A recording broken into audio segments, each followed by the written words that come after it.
Hi, I'm Casey Hodges, and welcome back to Fairy and Flame. On this episode, we're going to have a very deep conversation about one of our favorite things to talk about, energy.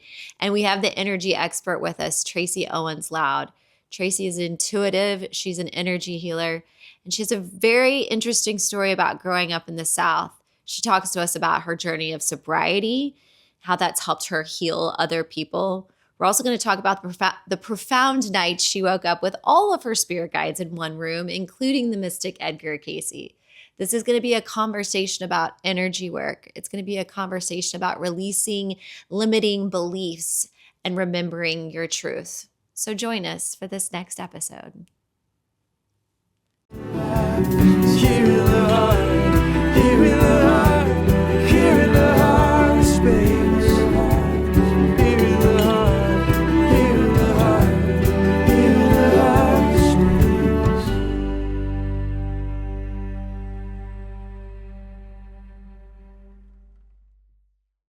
Welcome to Fairy and Flame. I'm Casey Hodges. And I'm Catherine Camsey. And together we're building up the collective consciousness of our world, one pot at a time. Yes, we are. And today we are so excited to have you here. Tracey, how are you? I'm doing great. Thank you so much for having me. Oh, well, thank you so much. I know that you've come all the way from Atlanta, so we appreciate that. And we actually first met because you're a friend of Angie's. Yes. Our lovely Angie. Yes. You came and she had her live event. And you came in to do all the things, clear the energy, bring your lovely energy, do some singing. Yeah. So thank you for joining us today. And we're going to have a little bit of chat about all the things that you do. But before we do that, I just want to talk about everything that you do. So I've written it down because I want to make sure that I don't miss anything out because it's important. So you are an intuitive coach, a spiritual teacher, an empowerment catalyst, the founder of Remember Your Truth, and the author of Feelings Check. Would that be a good introduction? That's beautiful. Thank you. And it's Tracey Owens Lowd. Owens Lowd. Owens Lowd. Tracey Owens Lowd. Wow, Welcome. Yes. We're so excited to have My you here. husband's name is Lowd, so yeah. So we just tack it on there. Oh, I love that. I love it when people do that because it's Yeah, nice to have, sweet. because it is a collaboration. Now, I think one of the first things, obviously we met you, we were at the live event, and then we had the opportunity to actually witness something amazing. And I've been around, for anyone who doesn't know, but I've done like level 1 of energy healing, very basic, like a 3-day course. But I've been around energy healing a lot. I've had energy healing since I was about 16, and my mum introduced me to it, but I've never witnessed anything the way that I witnessed it, or the way that you did it with our friend Molly. And we actually saw you sort of like work with her. And I actually for the first time saw like smoke, almost like you were pulling like grey smoke out of her. So Wow. that was Beautiful. amazing. So And you could feel it as well? yeah. Wow. Dad Casey and I were like, ooh. On the edge of our seats. Always Yeah. like three. At that moment, I away from knew each people other. were there, but I didn't, other people other than myself and Molly, but I just was tuned in, Yeah. super focused in on her, Yeah, it was really amazing. So, Molly told us we were going to love you, and she was right. You carry such beautiful energy, but then you also are such an active listener. And I can tell that you're a communication specialist. So you're pulling, you're only processing what we're giving, right? And you just have a way of seeing what people are giving, both verbally, I think physically, mentally, emotionally, energetically. You can see the layers of it all. and so also the layers that are unspoken, or the Most layers that are important parts. unrecognized. Yeah. Yeah. it's a pretty awesome talent. Thank you. It's unbelievable. And Thank you. do you find that you sort of, is it something, because this is a question I always wonder about people that do this work, do you sort of have to, is it almost like a switch that you turn on and off, or do you find that you're just doing it naturally to everybody as you're meeting them? Not to everybody. It is more of a switch. I have clear boundaries with spirit realm. Yeah. I have clear boundaries with my own energetic system. I'm not walking around today, I will say, and I'll preface that by saying today, I'm not walking around in grocery stores picking up on conversations that people are having in the psychic realms. Today, I have clearer, grounded boundaries with how I show up and what I allow in.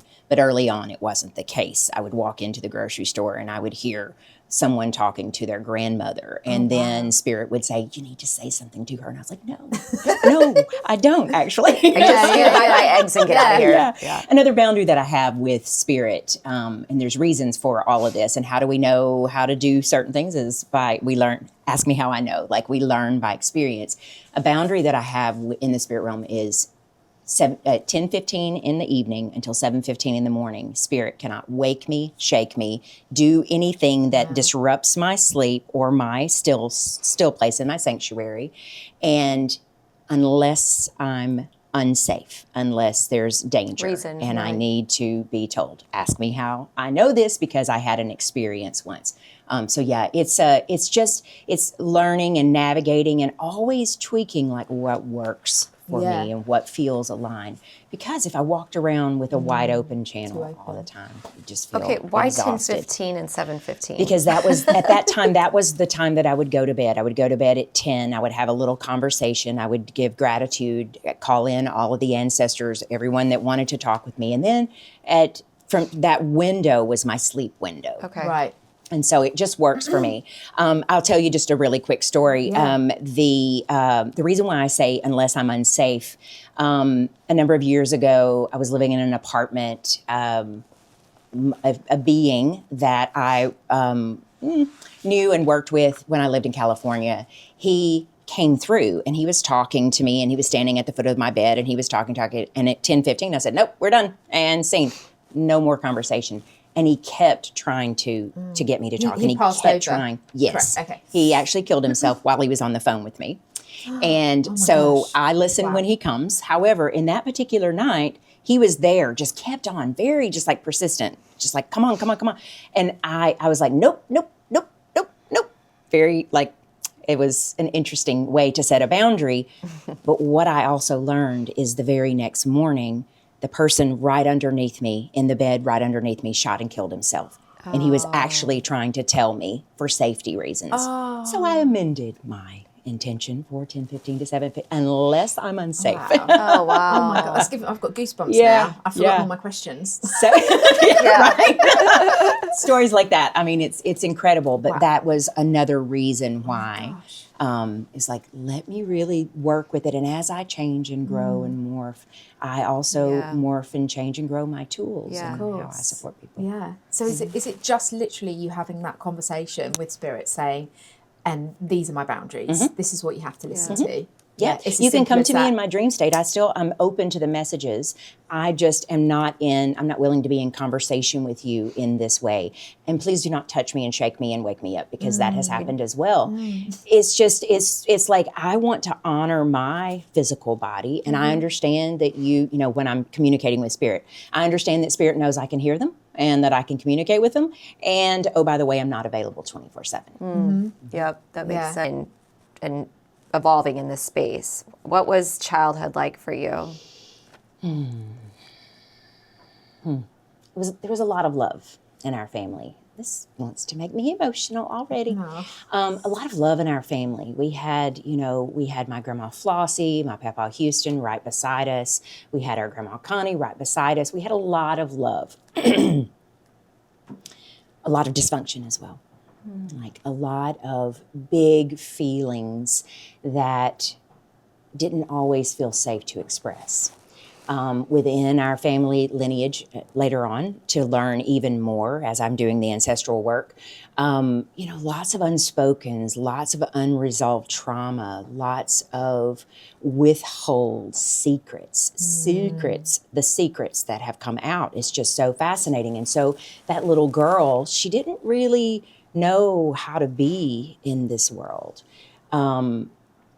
Neither did my parents, neither did my grandparents, right? I was just doing the best that I could, but I came into this world wildly intuitive. I think every child is. I think everyone is wildly intuitive. Give me an example, though, of what wildly intuitive looked like for you as a child. So I was, I think I was 4 years old, sitting at the dining table at my grandma Flossie's house, and she made me something, I don't know, a sweet tea, I don't know. And I said, well, we need a cup for, and we need a cup for, and she said, what? And I said, she said, oh, you're having a tea party. And I was like, yeah, I'm having a tea party, but it was like iced tea, whatever. I grew up in the South, if you can't tell. And she she brought me the cups and she was honoring that. My mother came in and they were like, who are you talking to? And it was my grandfather that had died, and it was a neighbor that used to come see us but stopped coming to see us who had died, and I didn't know. But they were all there sitting right beside me, just like we are right here. I just wasn't aware that everyone else couldn't see them. This was a visual. Have This the was conversation. Okay. Yeah. Yeah. And And as audio. as that wildly intuitive kind of nature evolved, I would have conversations with them, and then I would bring information. Remember those secrets I talked about? I would bring information to the table, and they're like, Oh, how do you know that? how did you know that? Where did you hear that name? How did you get that information? Right. And I say, oh, well, I was talking to my friends. So they called them my pretend friends, right? And my pretend friends were great. Fine, Tracey has pretend friends until about 12 years old. And then they were like, well, I'll just say I received the message that being that tapped in and tuned in was not an okay expression. From your parents? Parents, grandparents, but also society, Okay, right? got It was it. like, it was presented to me as a safety, like we want you to be safe. Also, the information that you're bringing about might be frightening to some. Were you bringing forth some of those secrets that you just talked about? Okay, so there was also a very big discomfort in your Very family. confronting. Yes, Sure. you were calling in an energy from them that they didn't want anything to do with or talk about because they were trying to push they that haven't. down. Yeah, because they haven't talked about it or dealt with it. Oh, yeah. I feel that for you right now. What's so fascinating about this is, in hindsight, I can look at all of those ways of being. I can look at, I am the one I've been waiting for. Like, I am the one that my lineage has been waiting for. I was already stepping into asking unique questions, being bold with my speech and my communication. I was bringing it forward. The other message that came around that same time is you're too bold, too loud, too bright, too much, Too curious. too whatever. And so I embodied that in that time as I'm not okay. Something must be wrong with me. The way I express in this world is not okay. And for many, many, many years, that's how I operated. I held that belief system, and through lots and lots and lots of rites of passages and initiations over the years, have been able to bring more of my true voice, my authentic voice to the table. Wow. Yeah. And so was there anybody else in your family that was intuitive, or were you like the first one? Yes, interesting question. Thank you. So we grew up in a Church of Christ household. We grew up in a Church of Christ household. In the South. And in the South, thank you. Yeah. And beautiful, let me just preface it by saying beautiful, beautiful grounding morality foundation. What a strong, incredible foundation. My great-grandmother on my mother's side, wildly intuitive as well. She had 11 children. She healed, she navigated, she had Native American roots. She had a lot of influence around her. She helped her community in ways that was very grounding, very safe. People could come to her house. They knew just move a child over because there's probably not enough seats. Right. Okay, we'll sit on the porch, right? But they could come to her and they could feel that sense of safety. So it goes so far back. I'll just stay with my maternal side. My grandmother, Grandma Flossie, Isla Omies, so my great-grandmother's daughter, Flossie, she wildly intuitive. The way that they navigated was very different. Grandma Flossie, she was also one of safety and security, and people were always welcome in her home. Not that people were coming in droves, but people were always welcome. She had an ability to intuit, to clear knowing that something was about to happen. If someone was going in the hospital, if somebody was about to die, if someone had just died, and she would start to prepare certain meals. She would start to prepare, a sweet potato pie or chicken and dumplings, depending on. And we would ask her, what are you doing? She said, I just feel like I just need to whip up something, right? And she would sit down, like she would set up, back in the day when you would have like a teacup and a saucer, right? She'd set up a teacup and a saucer, and then she would set up a plate, and then she would pull out a pie. And then within minutes, somebody would show up and they would sit down. And she was like, I'm so glad you're here. I was just about to have me a cup of coffee. Why don't you sit down with me? Have a cup of coffee. And so that knowing is like we observed it, but it wasn't really talked about, right? It wasn't really kind of mainstream conversation at all. Kind of ignored, to be honest. She also taught me everything I know about tending fire. And I say taught me everything that I know. She taught me how reminded me of the love of fire that I have. She would allow me at a very early age to help her tend the fire in the fireplace. And she taught me safety. And she taught me how to work with this and what to observe and what do I see and how do I feel. And this was all just language just like a kid could understand, right? And she was giving me tasks that I thought, I'm big business here. I get to tend the fire. All under, very, very safe. But it was so beautiful because many, many years later, I really understood that what love she was of doing. fire. What she was doing and how she was supporting me. So it goes way back. My paternal side, same, more energy, more intuitiveness, more awareness.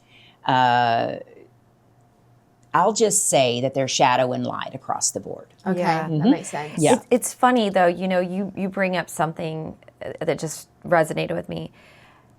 I don't think there's any more intuitive people these days. I think the way that intuition, the space that was held for intuition in the old days was with a lot of humbleness.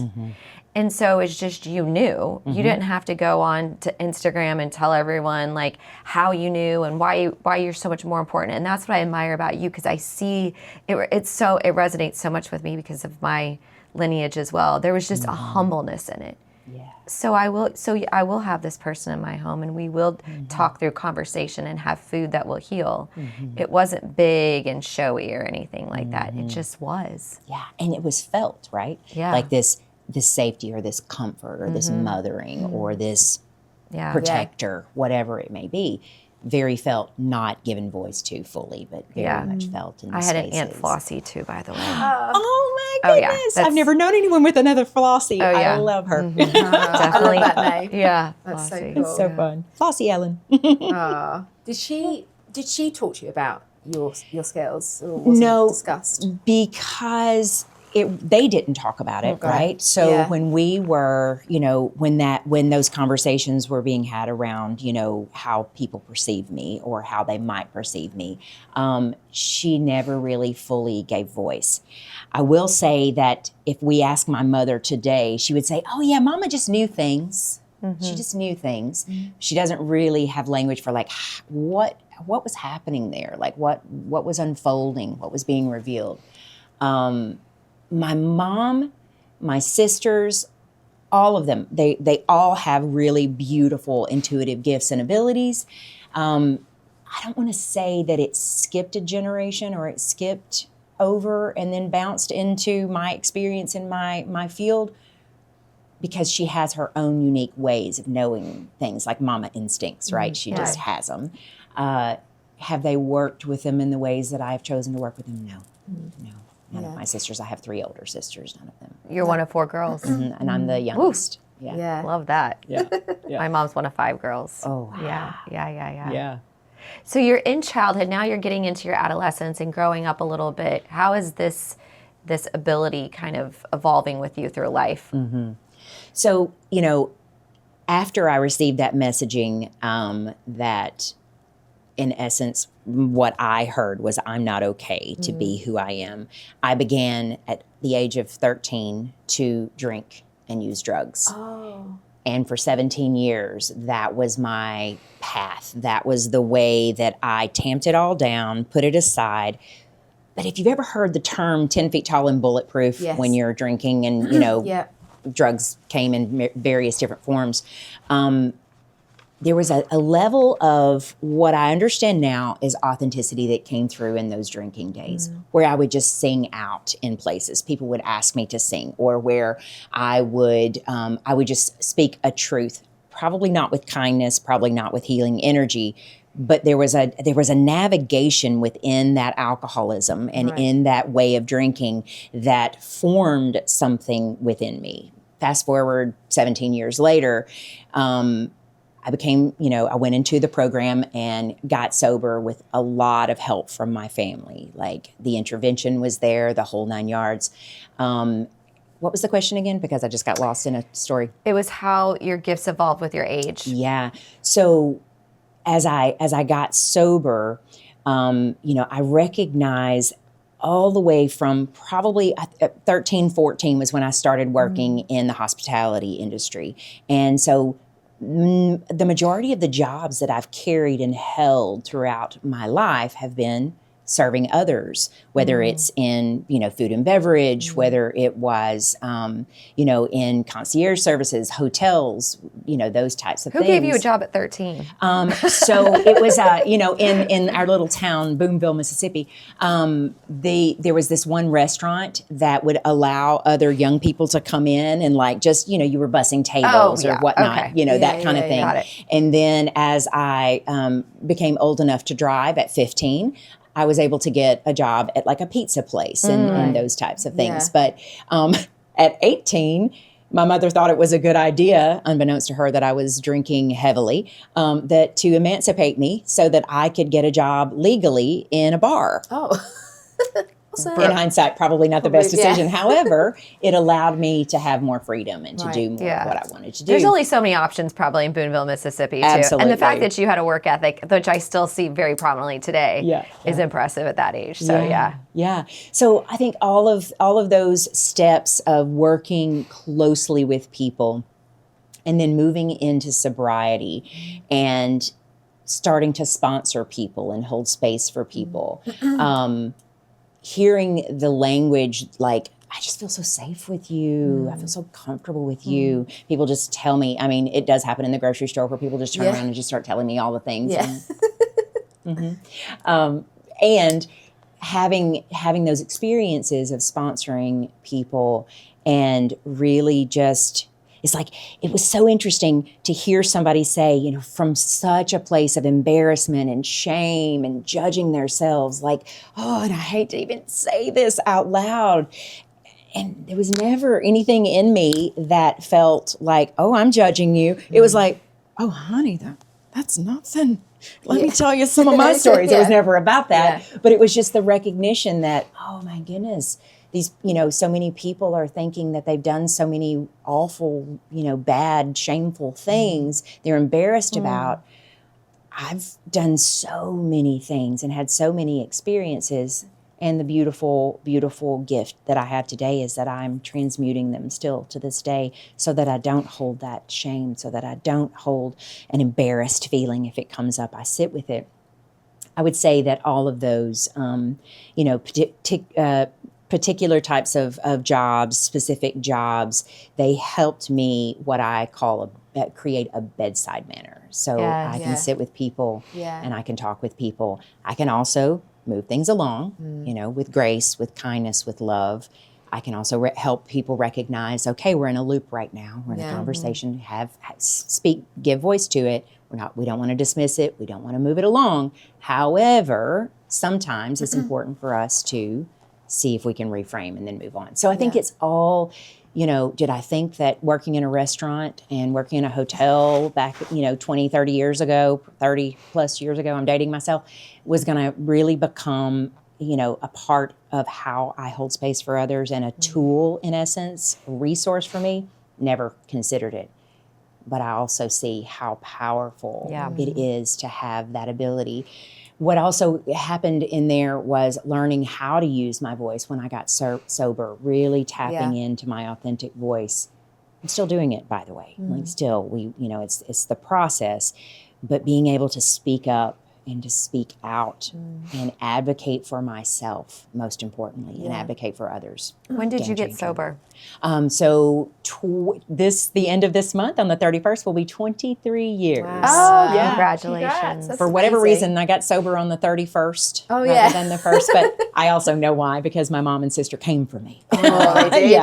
They came for me. They were like, we can stay here, but we're staying with you. We're not leaving you. We'll either Yeah. put you in rehab here, or we'll take you home and put you in rehab. And so it was one of those really, I mean, in hindsight, I look at it with how much love and appreciation I have for them, for their willingness to step out of their lives and show up for me in that way. So healing, so powerful. So 23 years, almost, one day at a time, as we say. You know, it has been an incredible journey.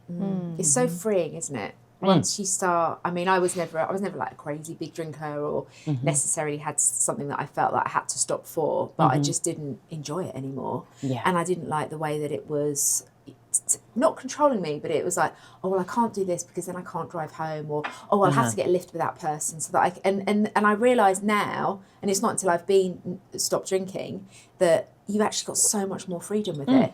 I'm only making decisions absolutely of what my heart wants. Yeah. And it's nothing to do with, you know, I mean, I literally remember thinking, I'll go there because they've got nice cocktails. And then, you know, you don't realise you're doing it. I mean, it's exhausting. It is exhausting. It was a full-time job. It was a full-time job to manage it all. Yeah. Now, add some drugs in there, recreational drugs into the mix. And when, you know, it was a full-time job to make sure that I had plenty of alcohol at home when I got off work, make sure that I had plenty of drugs. So I'll give you a quick scenario. And the owners of the restaurant know this.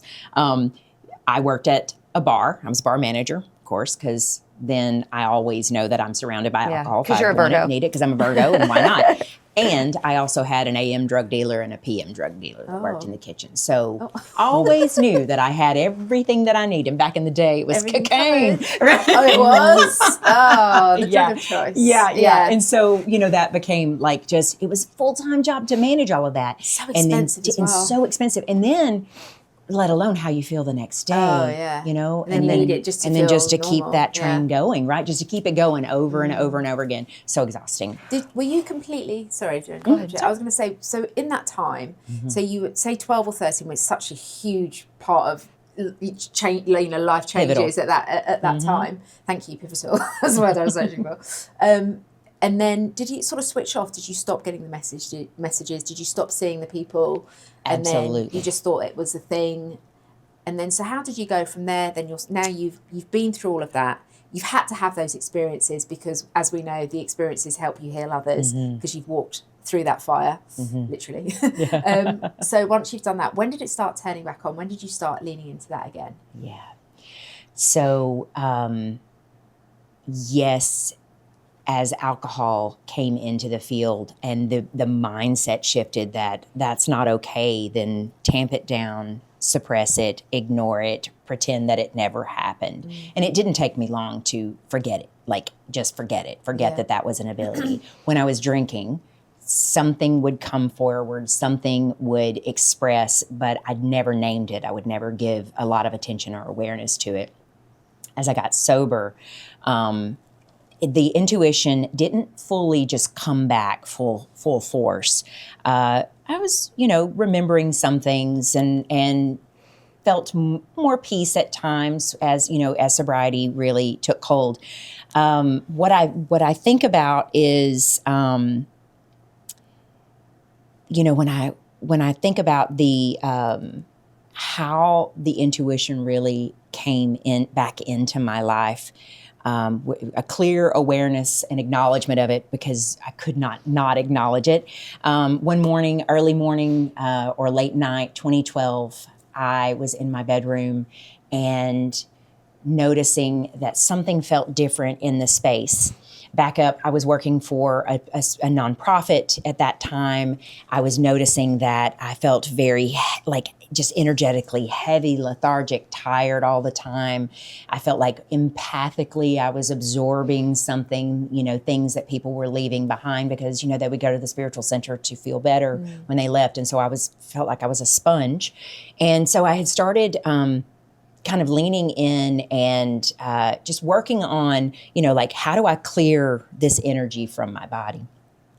About 2 weeks later, I woke up, you know, or didn't actually go to sleep. I was in the middle of the night, 2012, February, and the room felt different. It felt electric. It felt very static. And it was like bright light everywhere, but the room was completely dark.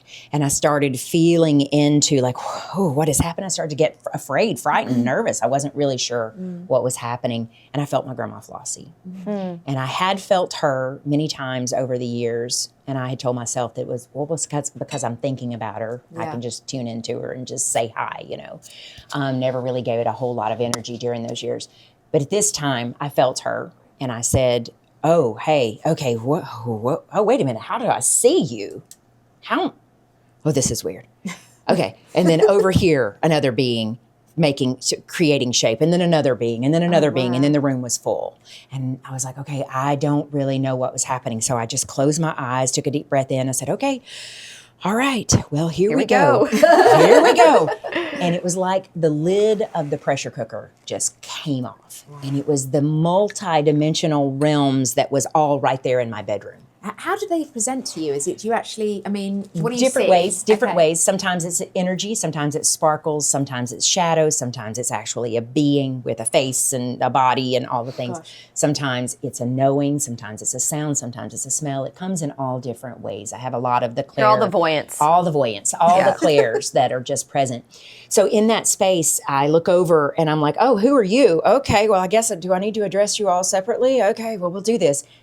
And through a series of questions and answers and what I termed spiritual Google. By the way, if Google's listening, I got an idea for you. Spiritual Google, where I was like, who are you? And I was asking questions because he said, my name is Edgar Cayce.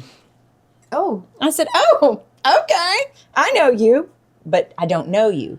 And because I was questioning everything, I wasn't really sure what I was hearing, what I was seeing, what I was experiencing. And oh, by the way, the room is electric and on fire, and I feel like my body I'm just about to vibrate out of the bed. And for people who don't know what Edgar Cayce is, He's the sleeping prophet. Yes, he prophet. Was from Kentucky, and he was a clairvoyant, and he healed people, and he was very controversial. Very controversial in his day. And he later formed an institute in Virginia Beach called the ARE, Association for Research and Enlightenment.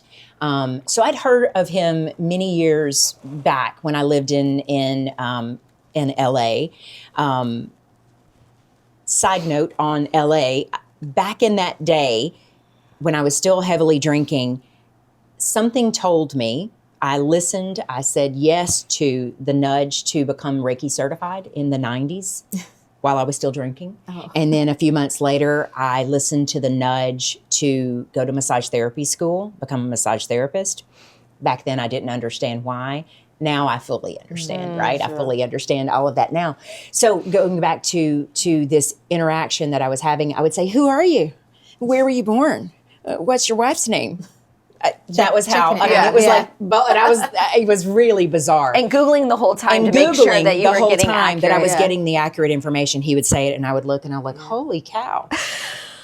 So I go back to LA again just for a moment. I saw a psychic when I lived there, and she said something to me that was very curious. She said, there's something about Socratic and somatic and Edgar Cayce in your field. Mm. And I was like, that was when I actually researched him and learned more about it. But I had no idea what she was talking about. Neither did she. She really didn't know. Neither one of us really knew what that was about.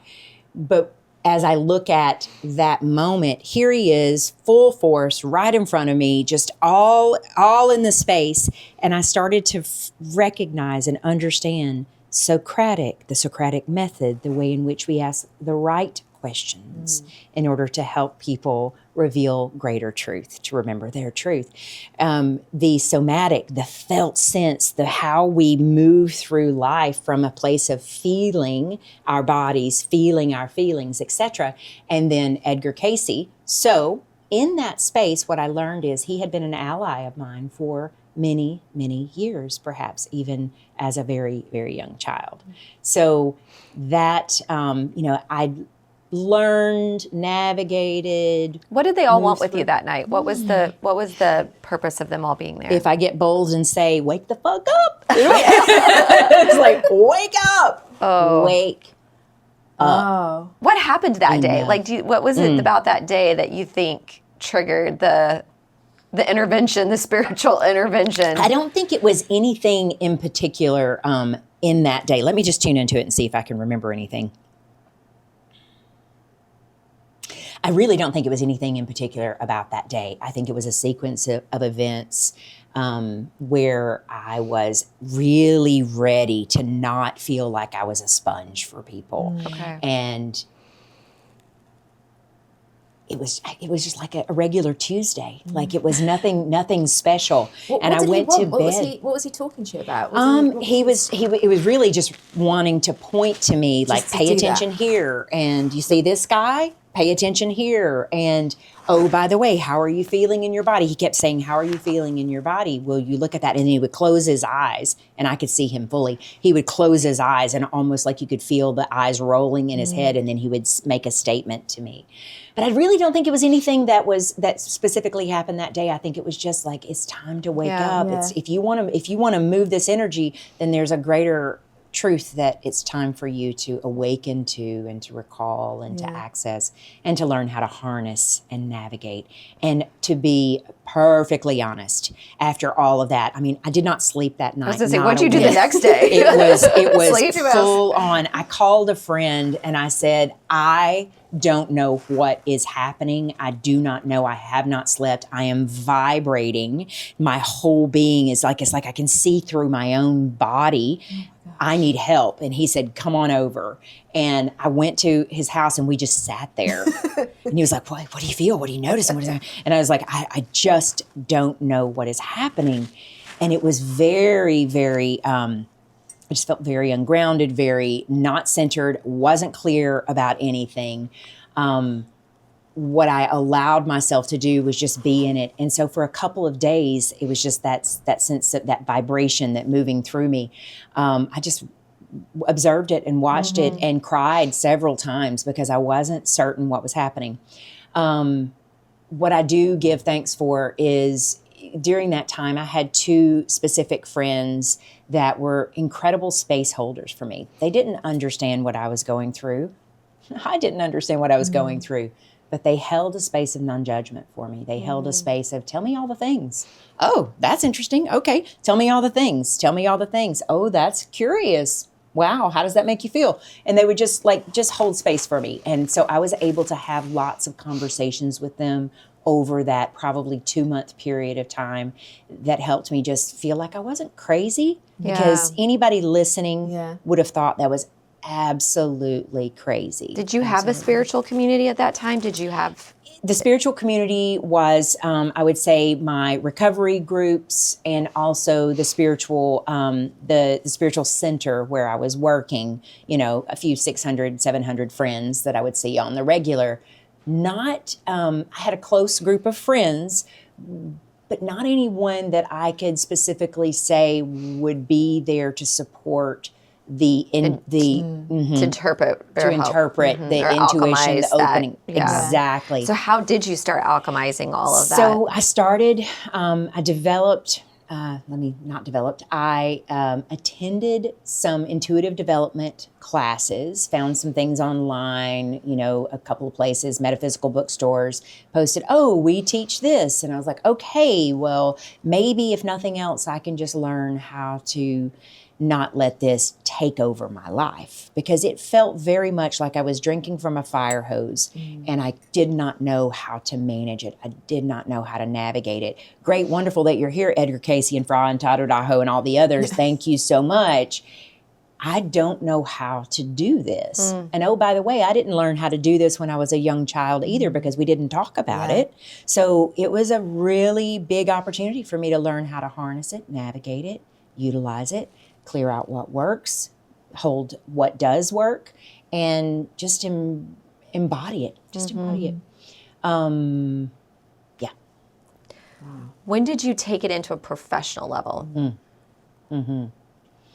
So, you know, as I mentioned before, when I was sponsoring people and recognizing that I had a real gift for holding space for people, just so that they could be their, you know, their honest, vulnerable selves, I started to realize that there were some gifts there that I could help other people. I fast forward and from the intuitive development phase, taking a dive into metaphysical shamanism. And my teacher was incredible teacher. And in those days, part of my study work with him was to work with people. So it was almost like, okay, so I can't think of the word that he called it, but it was like, okay, so now your homework assignment is find 3 people that you're going to work with as if you are going to work with them as a client. And I would say, oh no, I don't really want to do that. I didn't sign up to be a healer or anything like that. I signed up to survive. This is just helping me survive. Can I survive? And he was like, yeah. Okay, so that's fine. His name was Muni Shwarji Walking Tall. Love him. And he said, yeah, just get 3 people and then make sure that the people are, know that you're in training and that you're learning how to do some of these things. And also ask them if they'd be willing to stay the journey with you, stay the course. And there may be a couple more people. So be thinking about 2 more people a few months from now that we might bring in. So I asked some people, 3 people in particular. And I said, so there's this thing that I'm doing and there's this training that I'm taking. And he's asking me to have people that I work with. To this day, those 3 clients are still clients of mine because they were like, cool. What is happening right now? It was so bizarre. What were you doing professionally? Professionally, I was working at the Spiritual Center as a project manager. Also, as really focused on raising funds and things of that nature. So you've had these same 3 clients now for how many years?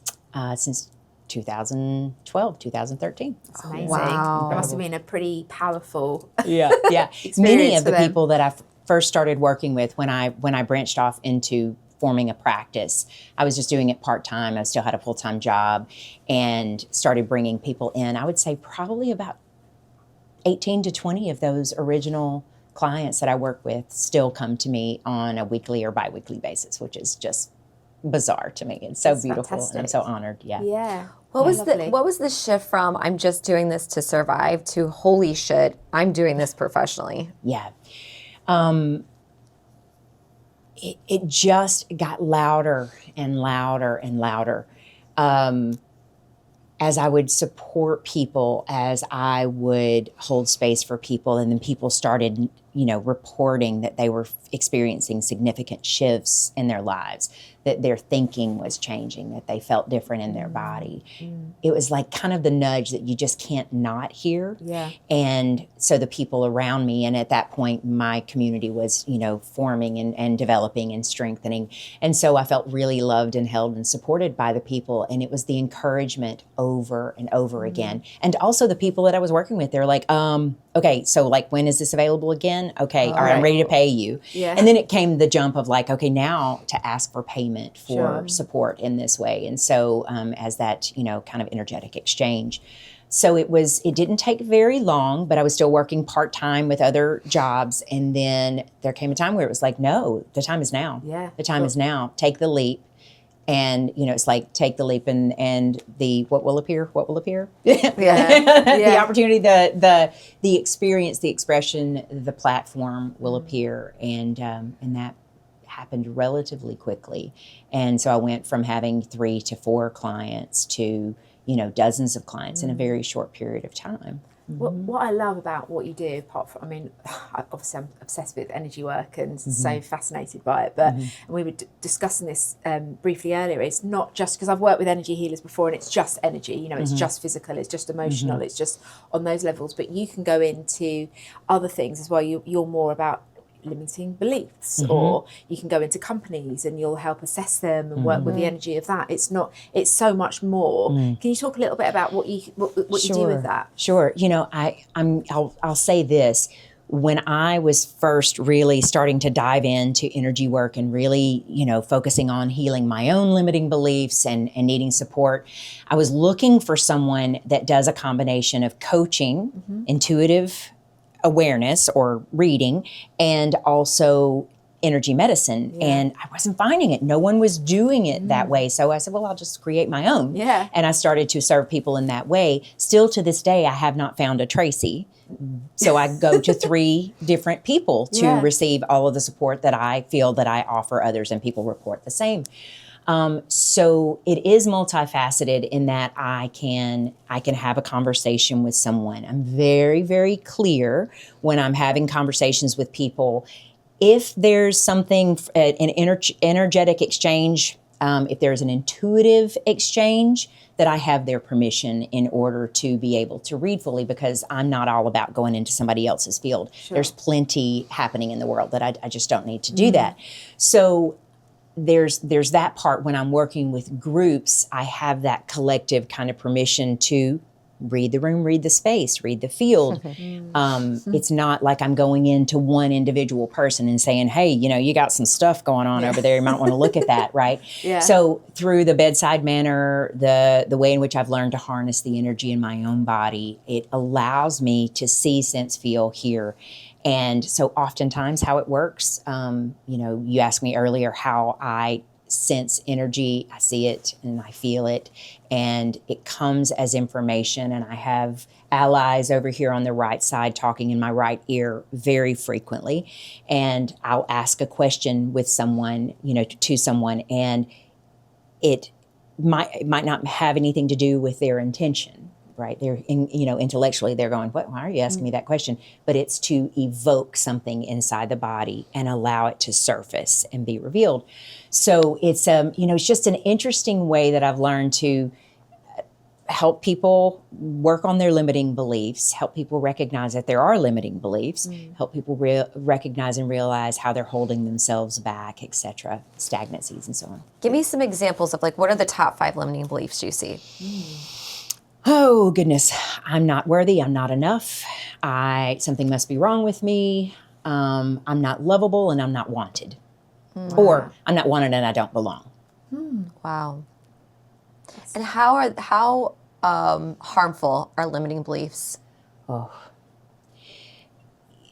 When you think about a limiting belief, it's like we often say, this is what I want to experience in my life. This is what I want to call for it. I want to experience wild abundance, or I want to experience a romantic relationship. I want to be in love. I want to have happiness and enjoy.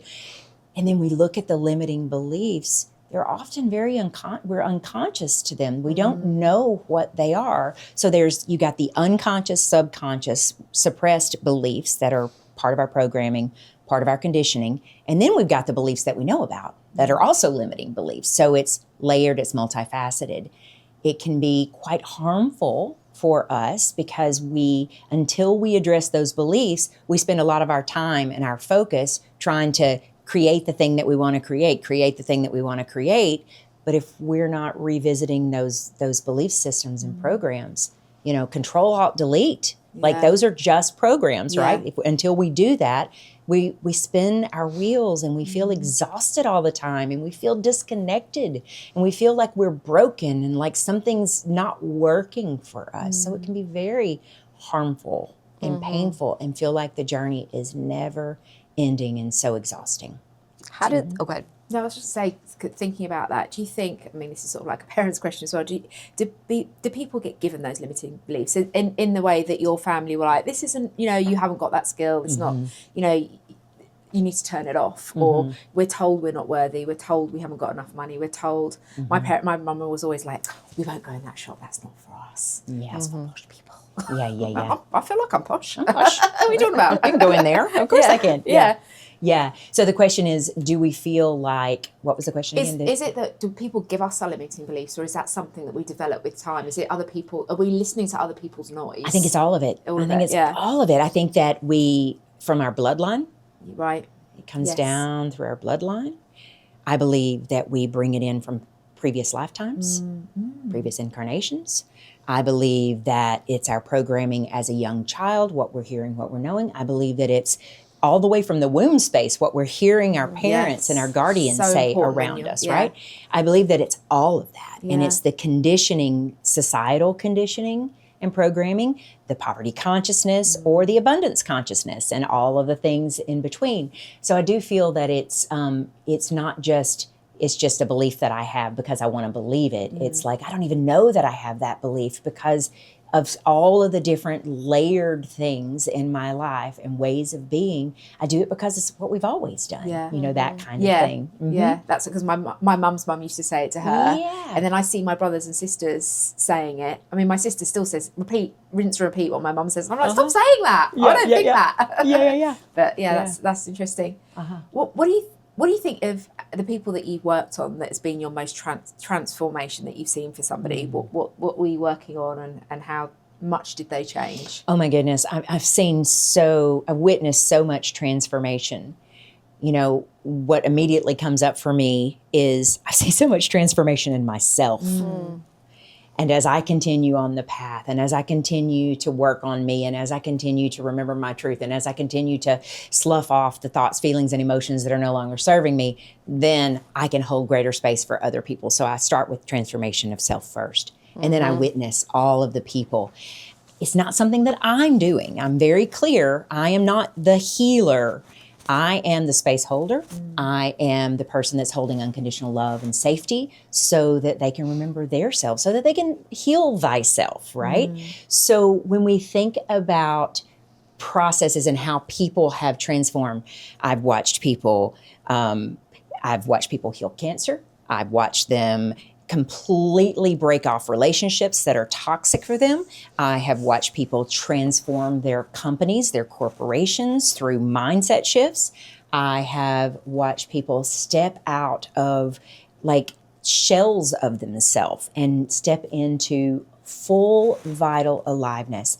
And a lot of times it's in real time. Like one of my most precious, delicious, yummy moments is when I'm talking with someone and I'm listening for the questions, the right questions to ask, and I'm listening, I'm tuning in, and then that moment when they have the realization, it's that aha, and it's like that, everything comes alive and they sit a little taller and their spine gets a little more erect, and then they're like, oh, whoa. That is like the greatest gift on planet Earth. If I could experience that, just that is it. That is it. the collective consciousness. It is so incredibly beautiful. So I would say the transformations are so unique, especially with each different type of service and ceremonial practice that we I offer in this umbrella.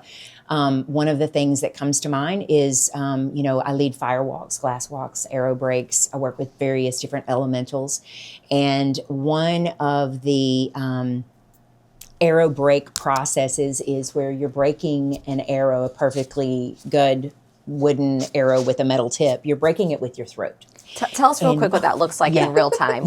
So an arrow about 2.5 feet long, and the process is you're working on limiting beliefs leading up to the moment of the arrow break. It's often a surprise. People don't know that it's coming.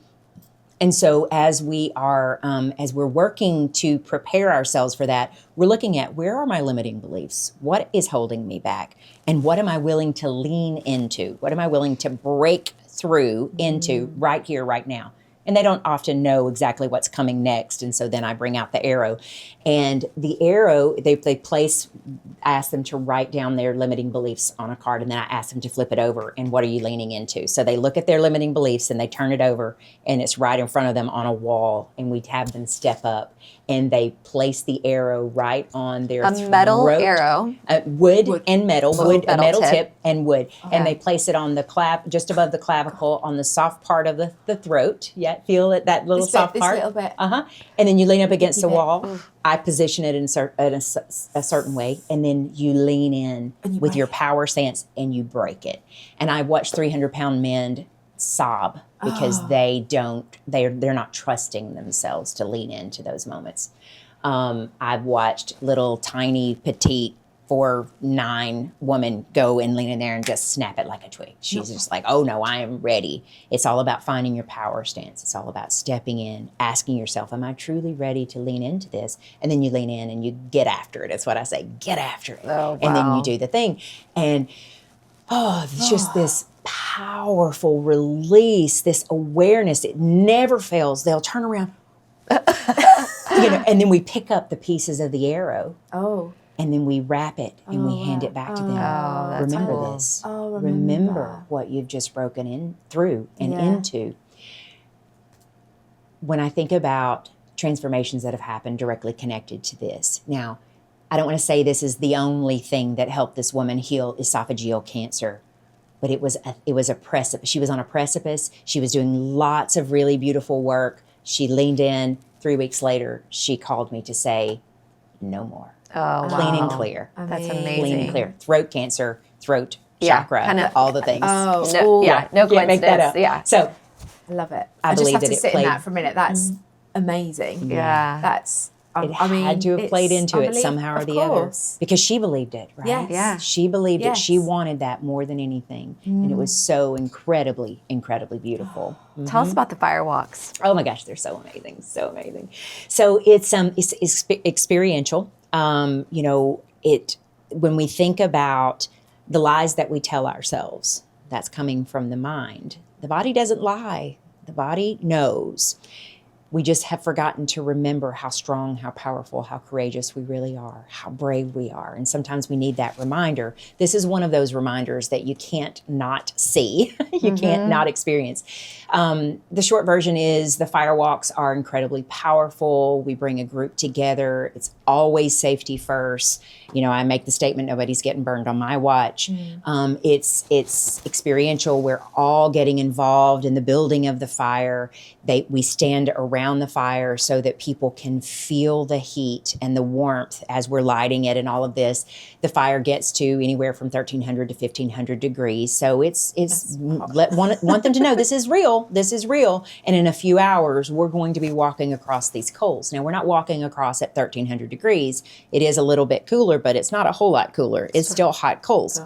So the process itself, I lead a workshop and lead them through this process where they're looking at the limiting beliefs. We do the arrow break typically with that process. And then it comes time to tamp out the coals, to get the coals ready. And I call them all around so that they can experience. And I've done this for 2 people, and I've done this for 93 people. So it's really, really incredible. When we get the coals ready, I'm typically the first person to walk for safety reasons, to make sure that it is safe to walk on the coals and not be burned. And then I'll walk across the coals, and then as I am called, the fire is now open, the coals are safe to walk on. And then I open the pathway, we call it the runway or the rail fire. We open the runway, and then people are ready to walk across, but only if they are intuitively led. The question is, can I walk on these coals and not be burned? If the answer is yes, then it's a yes. If the answer is no, it's a no. And if it's maybe, it's a no. Okay. It's a no, because we're just not here to play around. But you don't only get one chance. Now, if I have more people, you probably have less chances, but you actually have more opportunities to walk than just one time. Some people don't walk at all. Some people walk multiple times. Some people only walk the one time because they got everything that they need from it. What I will say about the coals itself is it has the capacity, fire is fire, and the body absorbs that fire element. If there's something that we're working on or working through, it will draw it up through our feet and into our bodies. We look at the reflexology chart at that time to notice where the blisters are. You call them kisses. And I'm going to say, huh? You call them kisses. I call them kisses. Thank you. We need to delete that because I've never even used that term. We call them kisses. We call where the opportunity where we get kissed by the fire is a very powerful reminder that we are walking on 900 to 1,000 degree coals. And those kisses pull that energy up into our bodies to help us heal and reveal truth. That process is a very relatively short window of time. It's 15 to 20 minutes. We're not out there for hours and hours. It's short, it's open, we do the thing, and then it's closed. And then again, it's more of those look on their faces when they're like, what just happened? Oh my goodness. And of course, we're the kisses that we refer to. We're not looking, the goal is to not look at your feet right after, because what happens when we look at our feet is, oh my goodness, I can't believe I'm not burned. I can't believe I'm not burned. And then mind over matter. all of a sudden we start to experience more of that burning sensation. Yeah, right. Uh-huh. So you're using the arrow and the fire and the glass to demonstrate physically what it is to have a limiting belief, but then it's working internally, emotionally, and spiritually to actually be like, well, then if this is not the case, then me feeling like I can't do this in my brain is definitely not the case. So it's that's the purpose, to tie those two together. Recognizing from a somatic perspective that this is, I can do anything I set my mind to. And when we think about our own ability to heal ourselves, to heal our physical body, to heal our mental body, to heal our emotional body, this is one of those opportunities, experiential opportunities, where we're like, oh, wow, if I can walk on fire, I can do anything. I can do anything. And it changes people at their core. Yeah. We talk about the matrix a lot as this place that, we all have to kind of abide by these. I mean, there's rules. I'm not dismissing there aren't rules of society, but we create a lot of rules that aren't real, right? And we put ourselves in all these little matrices within the matrix and boxes within boxes. And then one day we realize that whether it's through your, practices or through something else, that there's a possibility that this is all not, quote unquote real. And then there's an awakening, right? And then we have a lot of breakthrough and a lot of, I would say, a rebirth can come out of that. For people who are watching this right now, that seems like a lot, to say. I mean, I've had those happen. You've had those happen. Definitely. You obviously have had those happen. Where could someone start? We know all of this, but it's really hard to explain, to someone who's maybe going through a lot of, maybe they're in a shitty relationship, or maybe they're struggling with drugs and alcohol or depression or disease, or, maybe they can't have a child.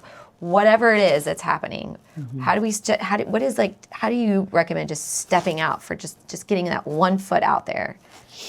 I think that's unique to each individual. I believe that people, it's like that, sick and tired of being sick and tired kind of feeling, that uncomfortable feeling where it's like something has got to change. When that comes on, we start to seek and we start to find, and the universe presents us with opportunities to explore. I think that it's unique to each person. And I also feel that, a starting point is get curious. Get curious. Also, be kind to yourself. Be kind to yourself. Recognize that being mean to yourself, how has that worked for us up until now, right? Let's just start there. Let's start to be kind to ourselves. Let's be inquisitive. Let's recognize that the relationship I'm in, or the work situation that I'm in, or the family dynamic that I have grown up in, that it doesn't mean failure. It means that I'm remembering. It means that I have an opportunity to step in and gain greater awareness. Why I'm choosing these things, why I've created these things, how they are actually supporting me. And I do believe that everything in life there's a lesson and a blessing in all of it. There's something in it to teach us. Can we get curious about it and invite that in? And then, of course, there are a myriad of technologies and modalities and ways that people can step in and begin to reveal truth within themselves. Yeah, have that remembering, because that's really what we're all trying to do, right? We're trying to remember. And what does that look like in your experience for people that you have helped remember? What does it look like walking that path once you're in that space?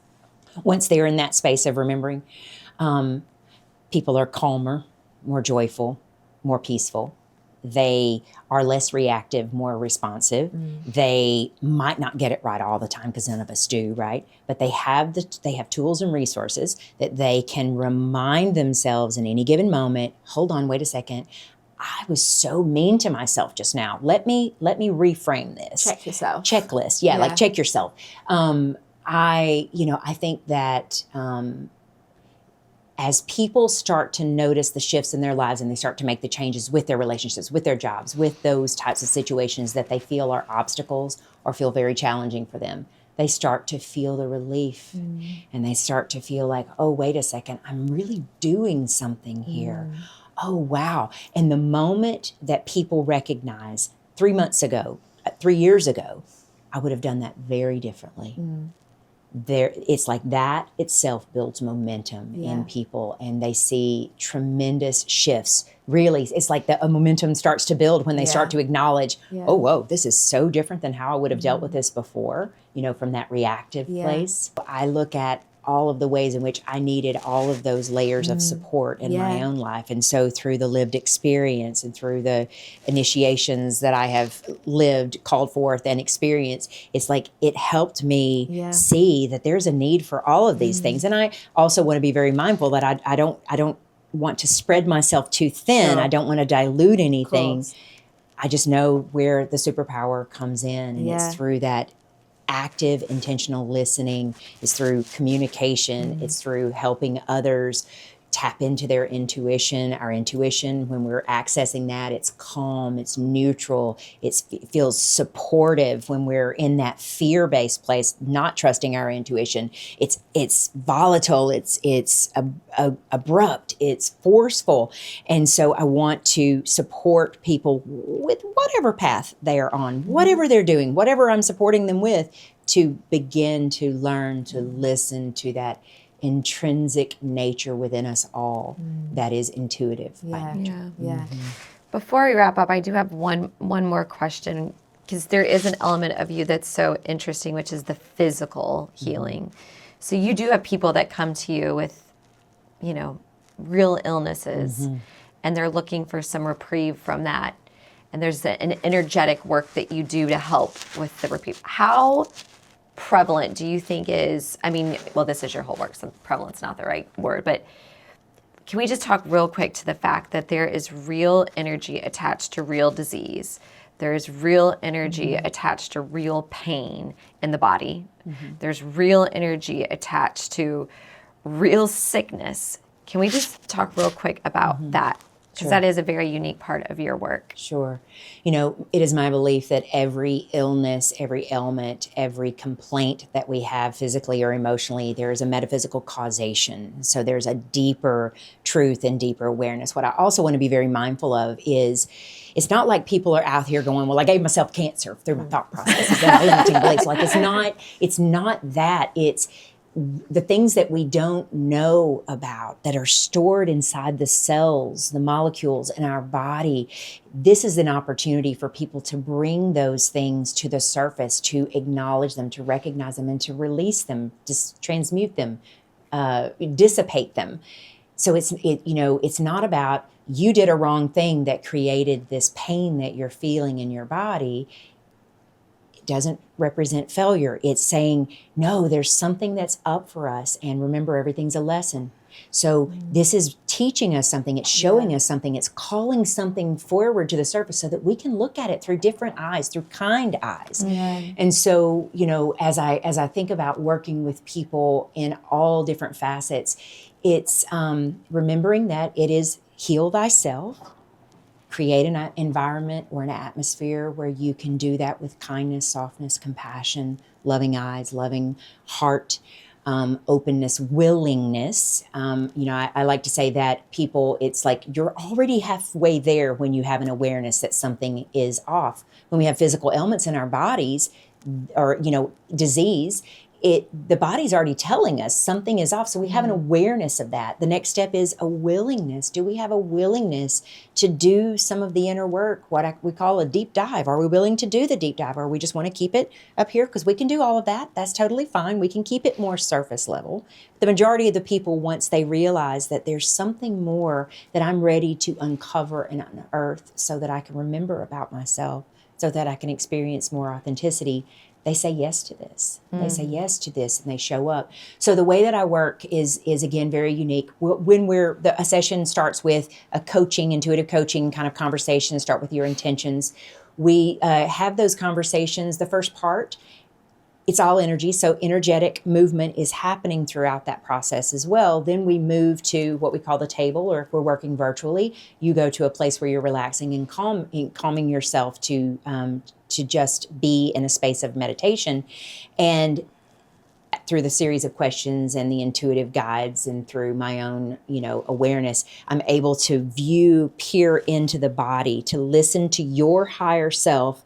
This is what I'm most needing right now to balance and recalibrate my chakras. This is where I'm holding energy right now. We've already talked about it. This is where I'm holding energy right now in my pancreas or in my liver. And so I'm talking directly to that higher part of you, and I'm responding accordingly. Mm-hmm. And because I have permission of that person, we will go in. And sometimes it is hands on the body, going in and working within the organ systems and all of the emotional components that are directly connected to the organs inside the body. Just a little snippet. So let's just say someone's an alcoholic and they are consuming too much alcohol and their liver is paying for it. Mm-hmm.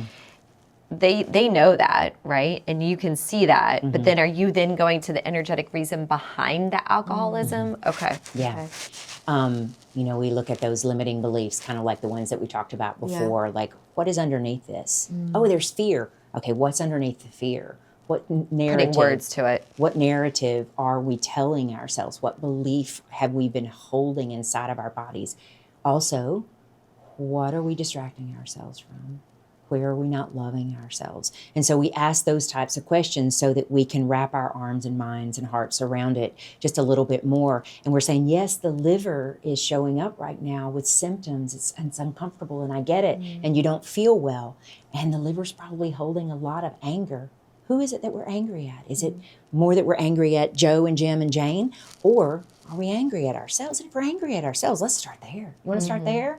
And then the conversation then morphs. And then we send, divine light into that organ to help illuminate what has been stored and packed down inside that liver that's, also calling forth the consumption of alcohol. Interesting. Must be fed. Mm-hmm. Fascinating. Limiting belief until the fact that we could be calling in the drugs and the alcohol is an interesting way to look at it. Well, that's fascinating. We could keep going. I could have a little nap while you're talking. Do you know what I mean? It's like you feel the energy. Yeah. We might do a little cuddle afterwards. Okay, so Tracey, we're gonna do something fun before we wrap up. We've already gotten your permission. Mm-hmm. We're gonna ask you to. You also have an amazing voice, unbelievable voice, and this is not something we usually do. We don't really have a talent show at the end of every pod. But when I posted a video of you on my Instagram singing, I got so many people be like, "Who is she?" We're using you for our Instagram hit. Is basically what we're asking. This is the clip. But since this is Music City and we are. Part of that, we ask if you could share a little with us. Sure. I'll be very mindful. There's a part of me that comes out quite loud, so I'll just tune in. Oh, get loud. Yeah. I am the promise of the prayers of our mothers and the long line of mothers before them. We stand together as beads on a string, and we'll carry this prayer home. Carry it home. Carry it home. Carry it home. Carry it home. Alale, alale, alale, yo, alale, alale, alale, yo, alale, alale, alale, yo, alale, alale, alale, yo.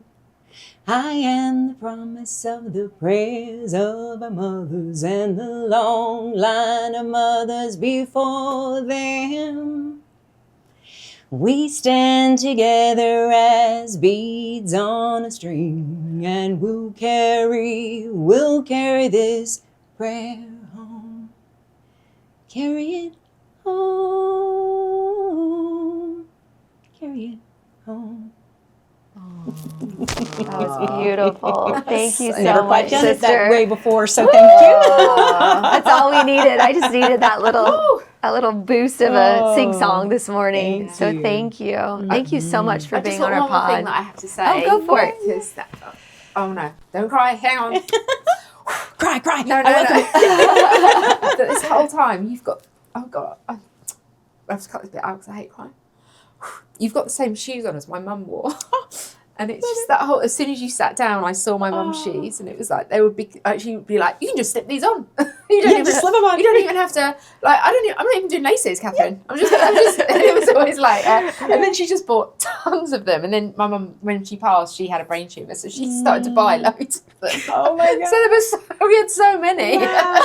Well, they work great because often in my work, I kick my shoes off very quickly to ground myself. Then you just slip them back on. It's like, and then slip them back on. Do you have laces? And so You that's just slip that's them been the thing. No laces. I don't have to sit down and tie them. It was like it's a whole not effort. It was a whole thing. So as soon as you sat down, that's a sign. Of course it was a sign, but I was like, I have to do it. Sweet. So I have to do it at the end, not at the beginning, because otherwise I wouldn't have. And then you sang, and your voice. My mum used to sing. She was in a choir, and it just felt like little beads on a string. It was, anyway, thank you. You're welcome. Thanks Thanks for carrying us home today, Tracey. Thank you. Thank you so much for it was inviting lovely. me and including me in this Of process. course, we're going to make sure everybody. You've written a book. You have you can provide sessions. You can do corporate work. Keep it to ourselves. And we want to share all of that with people so they can find you and you can continue to do what you do, which is so magical. So we will. Is there anything you want to share of that, or You can find me online. Remember Your Truth. I offer lots of different community events, and you can find me all over. I travel to do different ceremonial events, and just excited to meet you. And if you're listening, I'm so excited to have a conversation with you. It really does light me up, this work. I'm so very blessed and honored to be able to do this work. And thank you, ladies, for inviting me to be a part of it. Just the beginning. Yay. We're so excited. Thank you. Thanks, Tracey. Thank you.